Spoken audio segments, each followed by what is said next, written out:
आज हम बात करेंगे उत्तर प्रदेश की राजनीति के उस बयान पर जिसने योगी सरकार को कटघरे में खड़ा कर दिया है। समाजवादी पार्टी के अध्यक्ष और पूर्व मुख्यमंत्री अखिलेश यादव ने एक बार फिर योगी सरकार पर बड़ा हमला बोला है। आपको बता दें, सपा के राष्ट्रीय अध्यक्ष अखिलेश यादव ने विश्वविद्यालय और महाविद्यालयों की जांच के आदेश को लेकर मुख्यमंत्री योगी आदित्यनाथ पर जमकर निशाना साधा है।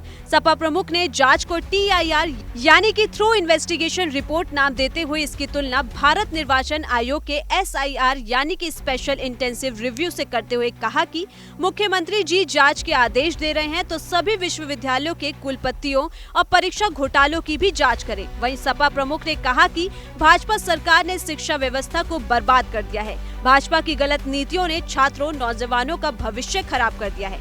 शिक्षा के साथ ऐसा खिलवाड़ कभी नहीं हुआ जैसा भाजपा सरकार में हो रहा है। अब जब मुख्यमंत्री जी SIR की तर्ज पर विवि और महाविद्यालयों में TIR लाने का आदेश दे रहे हैं तो सभी वाइस चांसलर्स की भी जांच हो जो संगी साथियों की पर्ची के लेन देन से पदों में बैठे हैं। जी हां, विश्वविद्यालयों की वित्तीय अनियमितताओं और परीक्षा घोटालों की भी जाँच हो। वहीं सपा प्रमुख ने कहा कि शिक्षकों की नियुक्तियों में आरक्षण घपले की जाँच हो कि किस तरह से नॉट फाउंड सुटेबल NFS के PDA के खिलाफ हथियार की तरह इस्तेमाल किया जाता है। जी हां, विवि की मान्यता, प्रवेश प्रक्रिया की गड़बड़ी और छात्रवृत्ति योजनाओं में हुए घपलों की भी पड़ताल हो।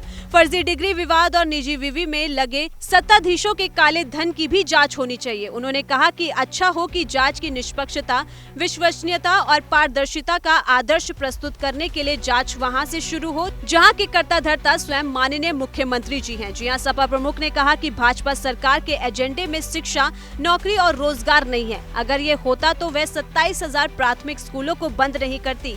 ये सरकार गरीबों के बच्चों को शिक्षा से दूर रखना चाहती है। नौजवान भाजपा की असलियत को समझ चुका है। ये पहला मौका नहीं है जब अखिलेश ने योगी सरकार को इस मुद्दे पर घेरा हो। सपा लगातार भर्ती, परीक्षा और शिक्षा व्यवस्था के मामलों को लेकर आक्रामक रही है।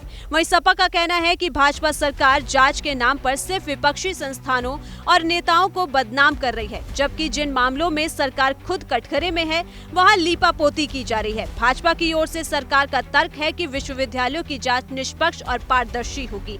वहीं दोषियों को किसी भी कीमत पर छोड़ा नहीं जाएगा। लेकिन विपक्ष का सवाल है, क्या सरकार परीक्षा घोटालों पर भी इतनी ही सख्ती दिखाएगी? तो साफ है कि विश्वविद्यालयों की जांच को लेकर सियासत तेज हो चुकी है। अखिलेश यादव ने इसे युवाओं और परीक्षाओं से जोड़कर सरकार को घेरने की कोशिश की है। अब देखने वाली बात होगी कि क्या योगी सरकार परीक्षा घोटालों पर भी कोई ठोस कदम उठाती है या फिर ये मामला सिर्फ राजनीतिक आरोप प्रत्यारोप तक ही सीमित रह जाएगा। क्योंकि हकीकत ये है कि प्रदेश का युवा आज सबसे ज्यादा बेरोजगारी और परीक्षा धांधली से परेशान है और अगर उसकी आवाज राजनीति में नहीं सुनाई गई तो ये आने वाले चुनाव में बड़ा मुद्दा बन सकता है। तो दोस्तों, इस पूरे मुद्दे पर आपकी क्या राय है? क्या अखिलेश यादव का आरोप सही है कि योगी सरकार सिर्फ विश्वविद्यालयों की जांच तक ही सीमित है और परीक्षा घोटालों को दबा रही है? हमें कमेंट सेक्शन में अपनी राय जरूर दीजिएगा।